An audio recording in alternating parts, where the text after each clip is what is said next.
Welcome back to Nirmal Pragati blog. तो कैसे हैं गाइस आप सब? होप सो आप सब बहुत अच्छे होंगे। तो आज की वीडियो में मैंने आपको नवरात्रि के तीसरे दिन माँ चंद्रघंटा की पूजा अर्चना की जाती है। माँ चंद्रघंटा की उपासना करने से साधक की सभी मनोकामनाएं यथाशीघ्र पूर्ण होती हैं। शीतकाल में महिषासुर नामक असुर का आतंक बढ़ गया था। शारदीय नवरात्रि के तीसरे दिन में माँ चंद्रघंटा की पूजा अर्चना की जाती है। साथ ही उनके निर्मित व्रत उपवास रखा जाता है। सनातन शास्त्रों में निहित है कि माँ ममता की सागर, उनकी महिमा निराली है, अपने भक्तों का उद्धार करने वाली हैं और दुष्टों का संहार करती हैं। धार्मिक मत है कि शारदीय नवरात्रि के तीसरे दिन श्रद्धा भाव से माँ चंद्रघंटा की उपासना करने से साधक की सभी मनोकामनाएं यथाशीघ्र पूर्ण होती हैं। साथ ही घर में सुख समृद्धि और खुशहाली आती है। अगर आप भी माँ चंद्रघंटा की कृपा के भागी बनना चाहते हैं तो विधि पूर्वक माँ की पूजा उपासना करें। साथ ही पूजा के समय व्रत कथा का पाठ अवश्य करें। आइए व्रत कथा पढ़ते हैं और जानते हैं कि माता की कथा क्या है। चीरकाल में महिषासुर नामक असुर का आतंक बढ़ गया था। उसके आतंक से तीनों लोक में हाहाकार मच गया। भगवान द्वारा प्रदत्त अतुल बल से महिषासुर बहुत शक्तिशाली बन गया था। वह शक्ति का दुरुपयोग कर स्वर्ग पर अपना आधिपत्य जमाना चाहता था। इस प्रयास में वह लगभग सफल भी हो गया था। उस समय स्वर्ग के देवता भयभीत हो उठे। स्वयं स्वर्ग इंद्र नरेश भी चिंतित हो उठे। महिषासुर स्वर्ग का सिंहासन पाना चाहता था। उस समय सभी देवता ब्रह्मा जी के पास गए और उनसे सहायता मांगी। ब्रह्मा जी बोले, वर्तमान समय में तो महिषासुर को परास्त करना आसान नहीं है।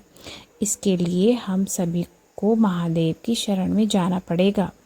उस समय सभी देवता सबसे पहले जगत के पालनहार भगवान विष्णु के पास गए और उनसे सहमति लेकर सभी महादेव के पास कैलाश पहुँचे।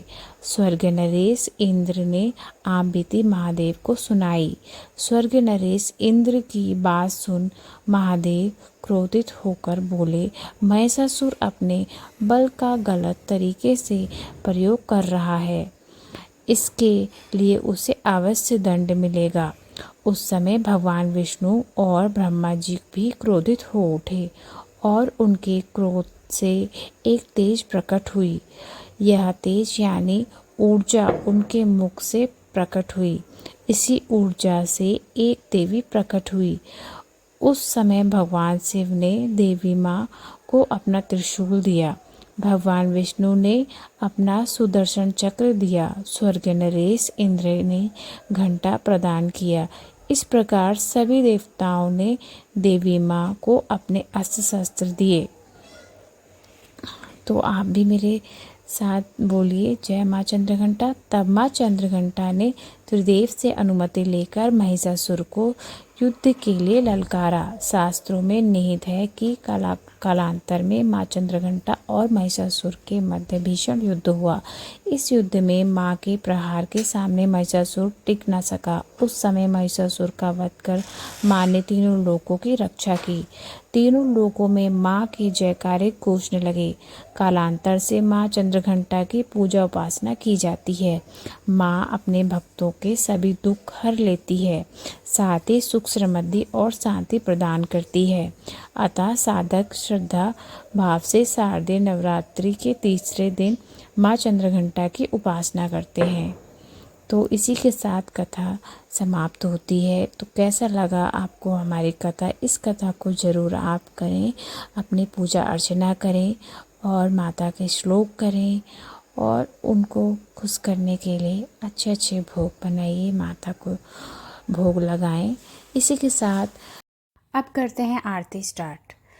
जय माँ चंद्रघंटा सुखधाम पूर्ण की जो मेरो काम, चंद्र समाज तो शीतल दाती, चंद्र तेज किरणों में समाती, क्रोध को शांत बनाने वाली, मीठे बोल सिखाने वाली, बोलो जय चंद्र घंटा महा। मन की मानक मन भाती हो, चंद्र घंटा तुम वरदाती हो, सुंदर भाव को लाने वाली, हर संकट में बचाने वाली, जय चंद्र घंटा माँ। हर बुधवार जो तुझे ध्याए, श्रद्धा सहित तो विनय सुनाए, जय चंद्र घंटा माँ। मूर्ति चंद्र आकार बनाए, सन्मुख घी की ज्योत जलाए, शीस झुका कहे मन की बात, पूर्ण आस करो जग माता, जय चंद्र घंटा माँ। कांचीपुर स्थान तुम्हारा, कर्नाटक में मन तुम्हारा, मन तेरा रटू महारानी, भक्त की रक्षा करो भवानी, जय चंद्र घंटा माँ। बोलो जय चंद्र घंटा माँ, भैया जय चंद्र घंटा माँ।